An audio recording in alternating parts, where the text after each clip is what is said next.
Shalom saudara semua. Apa kabar saudara? Semua masih percaya Yesus? Masih baca Alkitab? Jangan sampai enggak itu ya. Oke, kita langsung lihat Alkitab kita bersama. Saya mengucapkan terima kasih buat Pak Gembala. Kita lihat Alkitab kita bersama dalam kitab Ibrani pasalnya yang ke-12. Ayatnya yang ke-26 sampai dengan ayat yang ke-28. Ibrani pasalnya yang ke-12. Alkitab bilang begini, waktu itu suaranya menggoncangkan bumi, tetapi sekarang ia memberikan janji. Satu kali lagi aku akan menggoncangkan bukan hanya bumi saja, melainkan langit juga.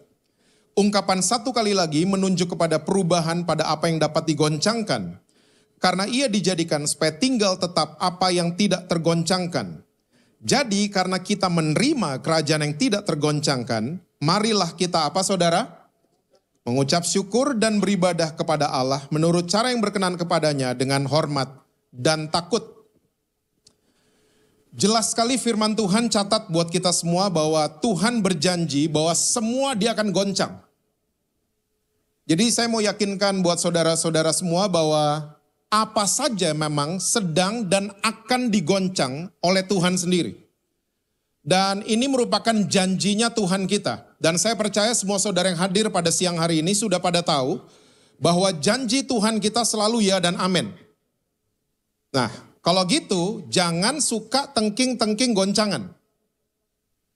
Hilang aminnya.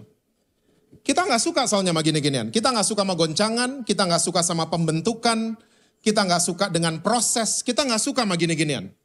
Tapi percayalah saudara, goncangan merupakan janjinya Tuhannya saudara dan saya. Dia akan dan sedang lakukan. Dan ini terbukti. Di mana-mana goncangan sedang terjadi. Keluarga-keluarga digoncang, gereja-gereja digoncang, perusahaan-perusahaan digoncang, dan lain sebagainya. Nah, yang saya mau share buat saudara, mental kita ini lagi earthquake banget. Tuhan izinkan. Jiwa manusia lagi digoncang di mana-mana. Nah, yang saya mau kasih tahu buat saudara begini. Seringkali kita nih, manusia, waktu tubuh kita dipakai buat dosa sebagai hamba dosa. Dan waktu kita percaya dan menerima Tuhan Yesus dan kita berbalik, seringkali yang kita lakukan adalah kita lompat ke hal-hal yang spiritual. Dan tentunya kalau ada kata lompat, ada yang dilompatin. Bahasa anak sekarang ke-skip. Ya. Nah, ternyata yang ke-skip ini adalah masalah jiwa kita. Mental kita. Kita seringkali waktu tubuh kita berbalik, kita langsung mau urusan dengan hal-hal yang spiritual. Bagus. Hal-hal yang rohani. Bagus. Tapi jangan lupa untuk memperbaiki jiwa kita. Karena banyak sekali mental issue sekarang lagi berkembang di mana-mana. Orang kena ini, kena itu, dan lain sebagainya. Termasuk orang Kristen. Di GBI FIFA nggak ada. Ya, karena ini yang kita lakukan. Kita selalu mau skip dari tubuh langsung kepada spiritual. Kita nggak memperhatikan hal yang berhubungan dengan jiwa kita. Dengan mental kita. Saudara mesti tahu bahwa di dalam jiwa setiap manusia ada dua elemen. Namanya self dan ego. Self dengan ego harus sinkron. Supaya kita punya tubuh, punya mental, punya roh yang sehat. Mesti sinkron. Nah, seringkali antara self dengan ego ada yang terjadi. Nah, ini yang saya sebut tadi dengan istilah earthquake, gempa bumi tiba-tiba terjadi. Perceraian, kita dilukai, kita dikecewain, ya, kita tersakiti dan lain sebagainya. Oke? Nah, waktu jiwa kita tersakiti, tiba-tiba self dengan ego mulai nggak sinkron. Mulai nggak sinkron. Dan apa yang terjadi akhirnya ego ini mulai memerintah kita. Kita mulai mentingin diri sendiri. Pernah ketemu orang kayak gitu? Lo ngertiin gue dong. Lo seharusnya adain waktu buat gue. Ya, masa gue terus yang ngertiin lo? Pernah ketemu orang-orang kayak gitu? Atau lagi kayak gitu? Maunya cuma di ngertiin, gak pernah mau ngerti orang lain. Nah, orang-orang seperti ini, nggak usah jauh-jauh kena mental health lah, kena apa, nggak usah jauh-jauh ke situ. Orang-orang tersebut lagi mengalami gangguan jiwa sebenarnya. Karena dia lagi mengizinkan egonya untuk memerintah semua keputusan yang diambil, ya, semua action yang diambil, egonya yang mendrive orang tersebut. Kristen sih, spiritual sih, urusan sama hal rohani sih. Tapi kita mesti tahu bahwa guncangan ini nyata. Earthquake ini nyata di mana-mana. Bahwa banyak orang terguncang jiwanya. Termasuk orang Kristen. Kita ngalamin hal-hal yang gak enak. Ya. Nah, makanya siang hari ini saya mau sharing. Karena Alkitab jelas mencatat ada satu yang tidak tergoncangkan, namanya kerajaan sorga. Nah, pegangan sama itu. Saya nggak apa-apa kalau GBI FIFA saudara-saudara punya deposito banyak, insurance saudara banyak, nggak apa-apa. Tapi saya cuma mau ajak saudara jangan terlalu pegangan sama itu semua. Karena apa saja in any seconds bisa digoncang sama Tuhan. Karena Alkitab jelas mencatat, yang tidak tergoncangkan cuma satu. Namanya kerajaan sorga. Nah, pegangan sama ini. Karena gini saudara, manusia kalau tergoda itu normal. Pernah tergoda? Wow, saudara rohani semua ya. Tergoda jam 12 malam keinget-inget Indomie 2 pakai telur, nggak pernah? Itu tergoda. Tergoda tuh normal. Oke, kita lagi buka sosial media tiba-tiba ada foto mantan. Wow, ganteng loh, beda sama monster di rumah. Tergoda. Tergoda tuh normal. Oke, tapi kalau ego kita yang mendrive kita bisa fall to that temptation. Apa tuh Indonesianya? Kita bisa jatuh di godaan itu.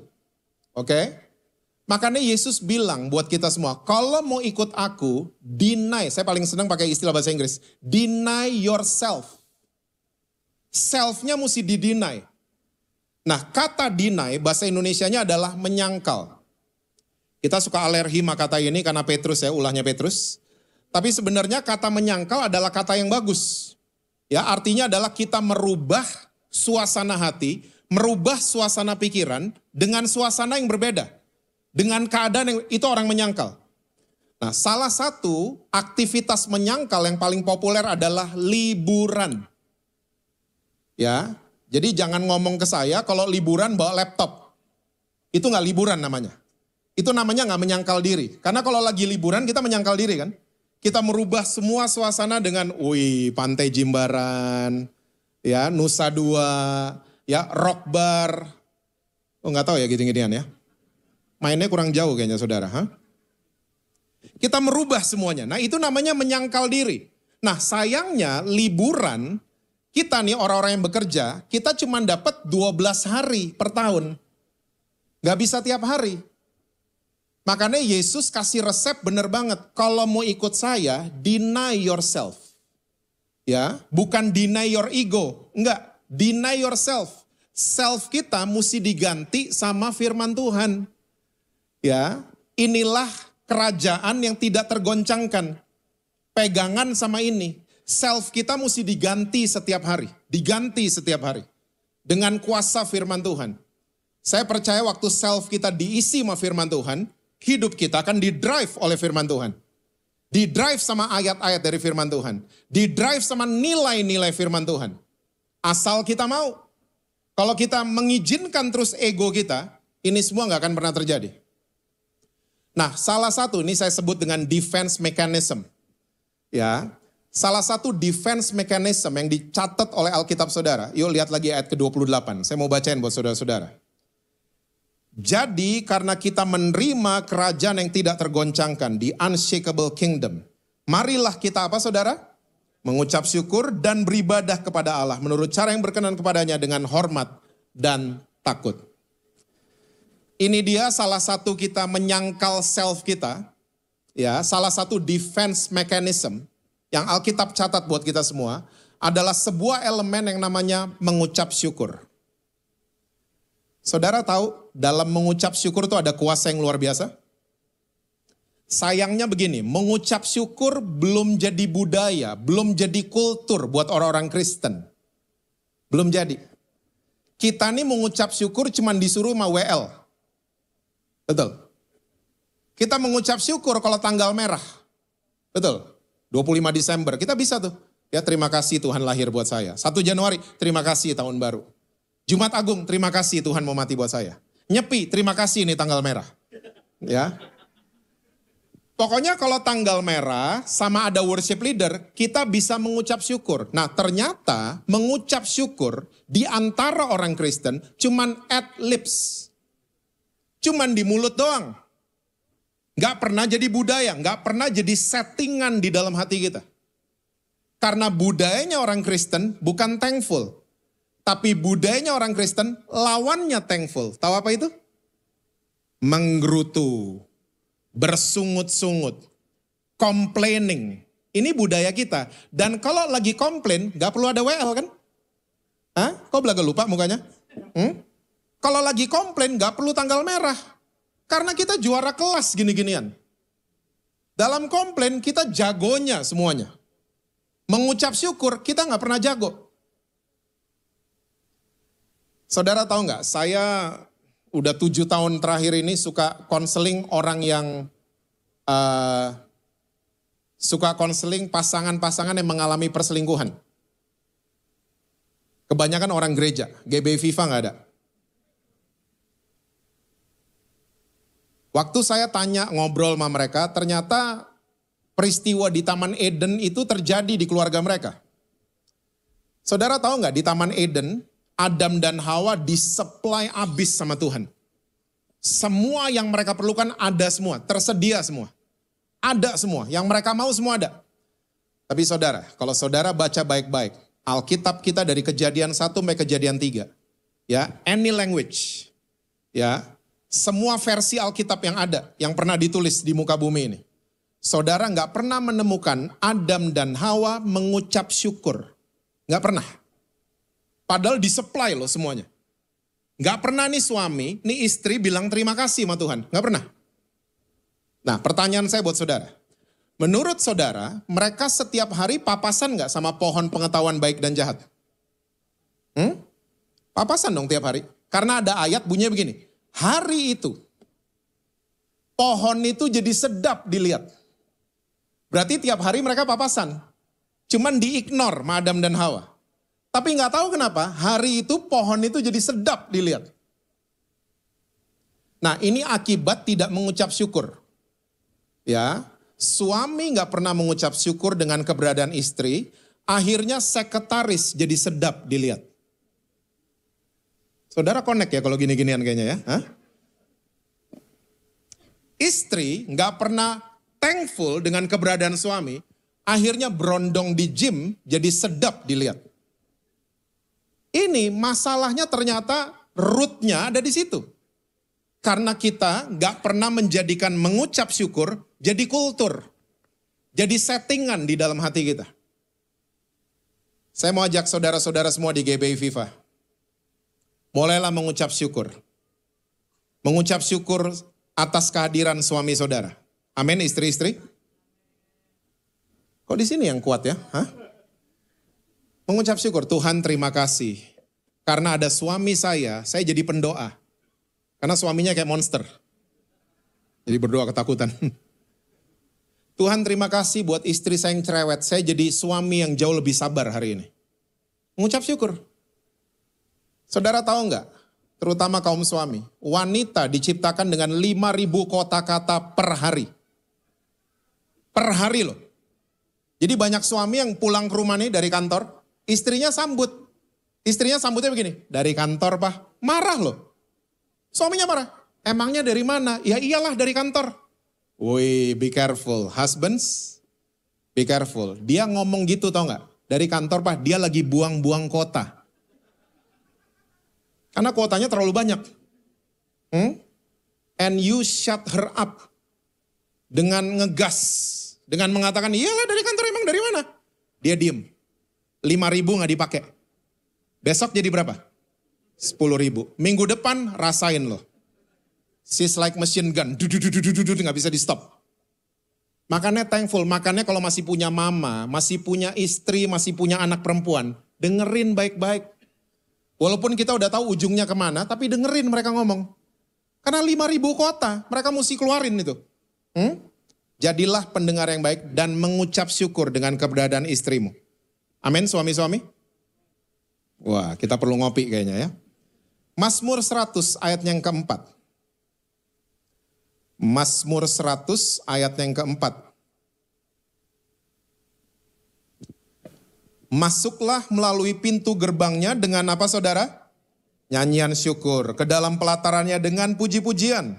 Bersyukurlah kepadanya dan pujilah namanya. Keren banget ini ayat. Kita udah sering baca ayat ini. Tapi ayat ini ternyata menempatkan nyanyian syukur sebagai password. Masuk ke dalam pelatarannya. Ya, jadi di pintu gerbang ternyata passwordnya, bel pintunya namanya mengucap syukur. Nah kita selalu skip ginian. Kita langsung main masuk ke pelataran nyanyi-nyanyi. Makanya sorry to say, banyak orang Kristen waktu settingan hatinya ngedumel, complaining, bersungut-sungut datang ke rumah Tuhan. Sorry, nyanyian kita jadi powerless. Gak ada kuasanya. Karena hati kita penuh dengan complaining. Penuh dengan ya bersungut-sungut.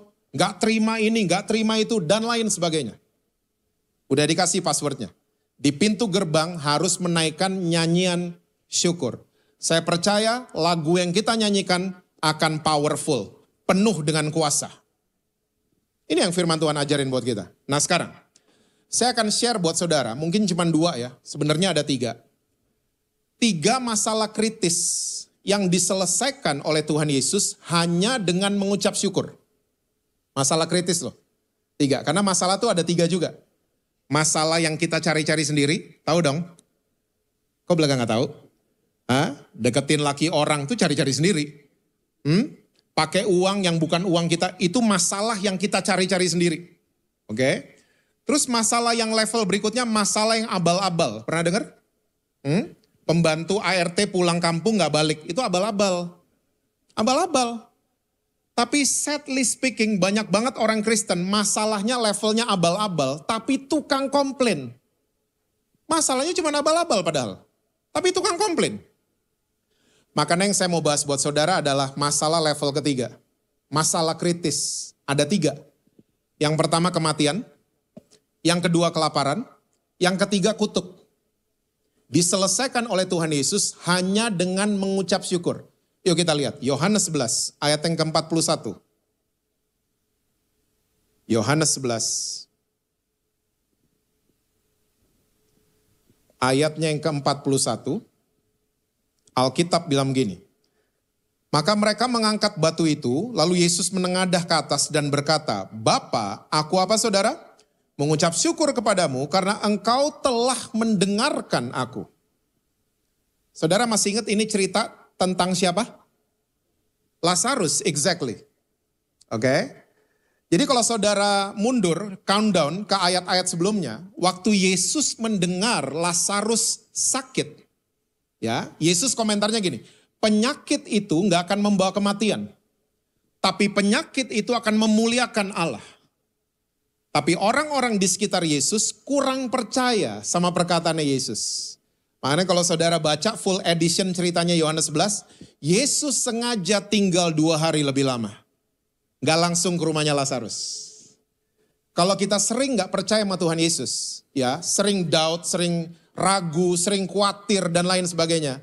Yesus akan sengaja tinggal 2 hari lebih lama, gak langsung ke Plaza Indonesia loh. Karena kita sering gak percaya. Dan akhirnya Yesus datang juga di rumah Lazarus. Setelah delay 2 hari. Dia datang, ternyata Lazarus sudah meninggal 4 hari. Ilmu kedokteran yang dokter mungkin tahu. Ilmu kedokteran saya pernah baca, mayat itu mulai proses pembusukan di hari yang ketiga. Jadi ini situasi udah hopeless, udah hari keempat. Ya. Dan waktu dia datang di makamnya Lazarus, acara rohaninya Yesus cuma satu, namanya mengucap syukur. Gak ada acara rohani yang lain. Petrus, Yohanes coba doa keliling kuburan dulu. Gak ada gitu-gitu. Ya, coba yuk kita puasa dulu. Gak ada gitu-gitu. Dia cuma mengucap syukur dan mujizat terjadi, Lazarus dibangkitkan. Nah saya punya cerita, 2 cerita buat saudara. Tahun 2010, papa saya mendadak dipanggil sama Tuhan. Papa saya, semua cowok-cowok di drakor lewat sama papa saya. Lewat. Ibu-ibu yang datang yang senang drakor, jangan mengharapkan suami kita, kok suami kita sih? Jangan mengharapkan suami Anda itu jadi pria. Jangan mengharapkan suami kalian itu jadi kayak pria-pria di drakor. Karena pria-pria di drakor jadi kayak gitu disuruh sutradara. Bukan karena mereka. Karena Korean men and Jakarta men is the same. Men are men. Amen. We all the same. Nah, papa saya ini beda. Cowok drakor lewat. Belum ada drakor waktu itu. Saudara tahu? Kalau mama keluar kota, cuman semalam. Besok mama pulang, ada bunga. Welcome home, I miss you. Gak ada di drakor. Papa tuh kantornya di rumah. Mama mesti ke jalan proklamasi setiap hari. Setiap sore jam 4, mama dengan driver itu datang. Papa selalu tiap sore jam 4 udah di pagar. Dia buka pagar, buka pintu mobil, tasnya mama dipegang, tangannya dipegang, diturunin. Tiap sore. Terus mereka ngobrol sampai jam 6. I think he's the romantic husband in this world. Papa. Tahun 2007, saya dengan papa traveling berdua ke kakak saya yang paling tua. Di atasnya Billy, saudara tahu Billy kan ya? Pokoknya perbedaan kita di kepala. Jangan bilang-bilang dia, kita ngomongin dia ya. Dia rambutnya udah almarhum. Jadi di atas Billy itu ada kakak saya yang paling sulung ya. Kita ke rumah dia di Belanda. Schedule kita jalan berdua ini 4 minggu. Baru 10 hari papa datengin saya. Jess, papa mau pulang. Loh, kenapa pak? Papa gak betah? Bukan, papa seneng banget di sini. Betah. Tapi papa kangen mama. Coba. Kangen apanya sih pak? Ngobrolnya, itu tuh, ngobrol yang sore. Jam 4 sampai jam 6. Ya. Saudara tahu di hari ke-14 dia terbang sendirian. Untuk ketemu soulmate-nya. Gak pernah papa naik pesawat sendirian. Saudara tahu tanggal 7 Juli 2010. Tiba-tiba dia dipanggil Tuhan tidak sakit. Lagi nonton TV, ya sama cucunya. Ya sinetronnya bilang I love you, dia ikut-ikutan ngomong I love you ke cucunya. I love you. Dia senderan, dia pergi. Si bungsu gak terima. Saya gak terima. Saya tanya why, sampai berkali-kali sama Tuhan, why? Why? Saudara tahu waktu petinya mau ditutup, saya dipegangin 5 orang. Karena gak terima. Dipegangin 5 orang. Nah 2 tahun sesudah papa meninggal, baru saya bisa mengerti dan menerima bahwa hidup mati kita itu adalah kedaulatannya Tuhan. Baru saya bisa terima. Ya, mulai bisa mengucap syukur. Ya, itu sulit banget. Sampai hari ini, ya rumahnya papa sekarang ditempatin sama itu tadi. Yang gak ada rambutnya siapa tadi? Hah? Itu. Rumahnya papa sekarang ditempatin dia. Kamarnya papa itu jadi kamarnya Billy. Ya, setiap ke situ, kamarnya Billy kebuka, saya masih ngarepin di hati kecil saya, itu papa yang keluar. Segitu kehilangannya kami. Ya, karena dia gak sakit dan gak apa-apa juga. Nah, akhirnya bisa terima. Nah, 2017, saya lagi di rumah kakak saya lagi. Ya, di Belanda. Satu hari Minggu saya bangun, saya lihat ada puluhan miss call from my daughter. Saya agak kaget, loh ada apa nih? Kaget dong. Puluhan soalnya. Saya telepon, antara saya dengan Billy, ada kakak saya satu lagi, namanya Stanley. Ya. Nah waktu saya tanya, Angel ada apa anak saya? Dad, dia nangis. Om Stanley pass away. Wih, saya kaget. Kok bisa? Iya ini barusan, ada siapa aja di situ? Nggak ada siapa-siapa, hari Minggu soalnya. Om Billy lagi di gereja, Oma nggak ada, semua nggak ada. Cuman dia yang ada di rumah. Dan dia yang tolongin, omnya ini dibawa ke rumah sakit. Udah lagi panik-panik, saya cuma ngomong gini sama Angel. Angel, yuk kita berdoa. Yuk kita berdoa. Waktu saya baru ngomong seperti itu, tiba-tiba Angel yang memutuskan, dia yang pimpin doa. Dan kalimat pertamanya saudara tahu nggak? Kalimat pertamanya gini, Tuhan kami mengucap syukur. Tuhan izinkan ini terjadi sama Om Stanley. Berdoa, berdoa, berdoa, amin. Oke, Angel, Daddy mau urus tiket balik secepatnya ke Indonesia. Tutup telepon, saya lagi ngurus-ngurus tiket. Gak sampai 10 menit. Kalau gak salah menit ke-8. Angel telepon saya lagi. Dad, Om Stanley hidup. Kamu yang bener yang mana nih? Mati atau hidup?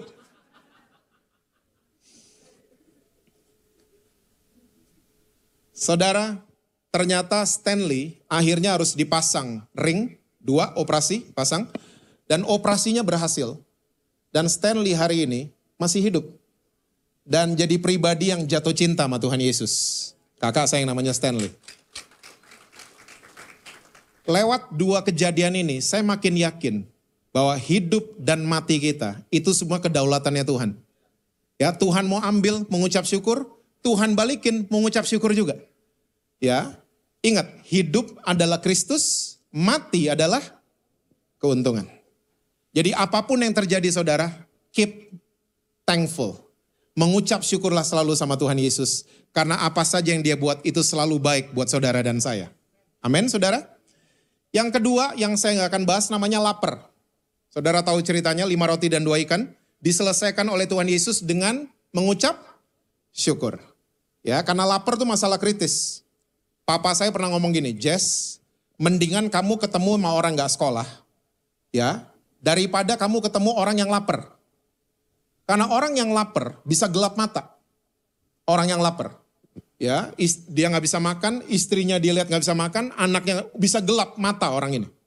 Jadi lapar adalah masalah kritis. Sama diselesaikan oleh Tuhan Yesus hanya dengan mengucap syukur. Saya akan langsung masuk di masalah yang ketiga. Namanya kutuk. Yuk lihat, Lukas 17. Ayatnya yang ke-11 sampai dengan ayat yang ke-19. Lukas 17 ayat 11 sampai 19 itu judulnya ke-10 orang kusta. Kita boleh nggak baca berganti-gantian? Oke kah? Good idea? No? Yang good cuma depan doang. Kayaknya kita berdua aja Pak. Oke, saya yang ganjil, saudara yang genap ya. Karena ganjil genap lagi populer. Oke, saya mulai duluan. Dalam perjalanannya ke Yerusalem, Yesus menyusur perbatasan Samaria dan Galilea. Saudara?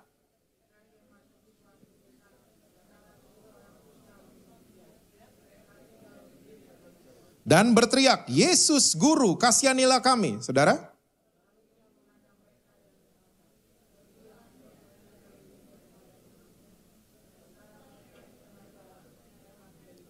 Seorang dari mereka ketika melihat bahwa ia telah sembuh kembali sambil memuliakan Allah dengan suara nyaring, saudara.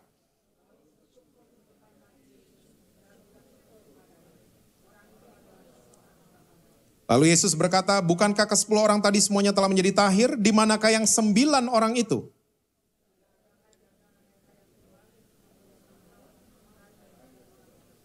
Lalu ia berkata kepada orang itu, berdirilah dan pergilah, imanmu telah menyelamatkan engkau. Ini cerita yang cukup heroik sebenarnya saudara. Jadi Yesus lagi masuk di sebuah daerah, gak disebut ya nama daerahnya apa. Saya udah browsing di banyak buku, gak disebut. Jadi ini disinyalir, ini adalah tempat isolasi. Ya kita baru lewatin ini ya. Kita namanya isoman, masih ingat? Isolasi mandiri. Isoman enak, ada Netflix, ada GoFood. Zaman dulu nggak ada gituan. Jadi orang yang diisolasi benar-benar nggak ada siapa-siapa. Nggak ada wifi, nggak ada apa-apa di sana. Dan ini adalah orang-orang yang terkena penyakit kusta. Jadi disinyalir ini adalah tempat isolasi antara Galilea dengan Samaria. Nah Yesus lagi menyusur perbatasan kan. Tiba-tiba lewatin ini.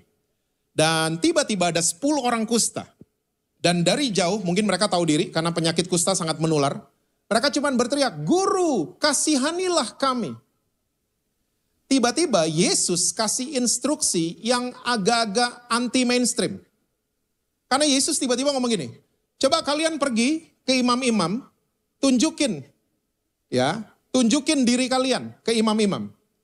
Nah saudara mesti tahu, orang Yahudi punya budaya, kalau sembuh dari kusta, baru tunjukin diri mereka ke imam-imam. Nah ini masih sakit. Jadi Yesus kasih instruksi yang anti mainstream banget. Disuruh ke imam-imam while they are still sick. Mereka masih sakit.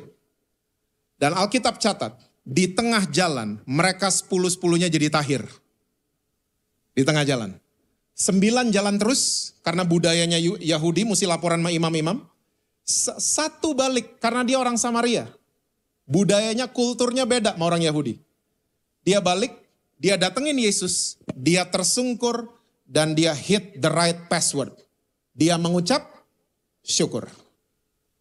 Yesus bingung, loh bukannya tadi yang tahir 10 orang, yang 9 kemana? Kata Yesus. Lalu Yesus, well anyway, coba kamu berdiri. Pergilah karena imanmu telah menyelamatkan kamu. Saudara, kalau saudara lihat ayat ke-19, kata menyelamatkan ini kurang pas ada di Alkitab bahasa Indonesia. Multimedia, adakah versi King James? Ada? Boleh ditayangin kalau ada? Ayat 19.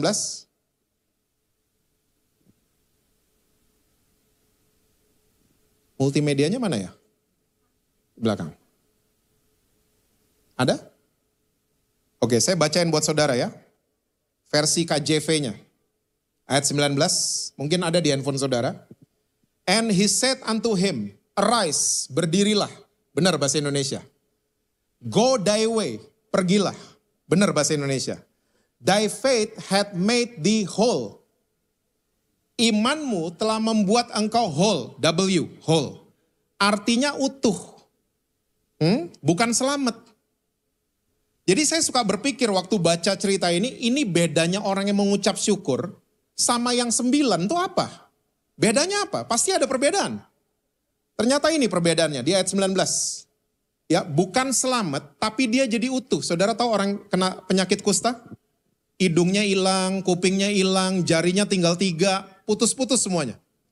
Nah, yang 9 jadi tahir, cuman sembuh luka lepranya saja. Tapi yang 1 kembali dan mengucap syukur, dia udah sembuh dan dibuat utuh kembali sama Tuhan Yesus. Saudara, ternyata masih banyak orang Kristen sampai hari ini percaya sama kutuk keturunan. Pak, opa oma saya kayaknya jantung, kayaknya saya tahun ini Pak kena jantung. Come on, hah? Pak, kayaknya dulu opa, papa, om saya semua cerai Pak. Kayaknya saya tahun depan Pak kayaknya. Kita percaya dengan kutuk keturunan. Saya mau yakinkan GBI FIFA hari ini, semenjak Yesus mati di atas kayu salib, kutuk sudah diselesaikan di atas kayu salib. Tidak ada lagi kutuk keturunan. Jangan percaya sama gitu-gituan. Itu kebohongan dari iblis. Tuh kan, runs in your family kan. Kena penyakit yang sama kan. Kena kebiasaan yang sama kan. Iblis. Jangan dengerin kebohongannya iblis. Kalau iblis lagi mendakwa saudara dengan kalimat-kalimat seperti itu. Mulai klaim, Tuhan terima kasih. Semua kutuk Tuhan sudah selesaikan dengan sempurna di atas kayu salib. Dan saudara, jangan lagi memframing diri saudara dari masa lalu saudara. Karena semua sudah selesai. Kita sering memframing kita dari kegagalan kita. Orang sering memframing kita dari kegagalan kita. Oh, dulu kan dia gitu. Dulu kan dia gitu. Dulu kan dia gini. Dulu kan dia buat itu dan lain sebagainya. Saudara, saya percaya kalau kita mulai mengucap syukur dengan semua kejadian masa lalu yang menimpa kita.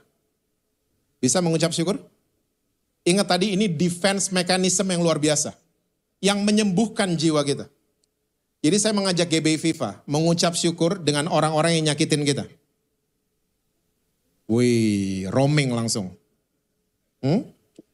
Mengucap syukur sama orang-orang yang melukai kita. Tuhan terima kasih, saya dilukai dulu. Karena saya dilukai zaman dulu, saya jadi person yang stronger than yesterday. Saya lebih kuat hari ini. Makanya Tuhan izinin kita dilukai. Iya Pak ya. Daripada kepahitan, jiwa kita terganggu, mendingan mengucap syukur. Terima kasih sama orang-orang yang bohongin kita. Karena kita dibohongin, kita lebih pintar kan hari ini. Coba gak pernah dibohongin, blow on terus pasti. Tapi karena pernah dibohongin, kita lebih wise, lebih bijaksana hari ini. So thankful sama gitu-gituan. Jangan kepahitan. Kepahitan ruginya di kita. Terima kasih sama gitu-gituan. Keep thankful. Karena saya percaya waktu kita mulai mengucap syukur, ya serusak apapun masa lalu saudara, saya percaya Tuhan Yesus sanggup membuat saudara dan saya menjadi utuh kembali. Amin, saudara. Utuh. Whole new creation once again. Karena apa? Kita rajin mengucap syukur.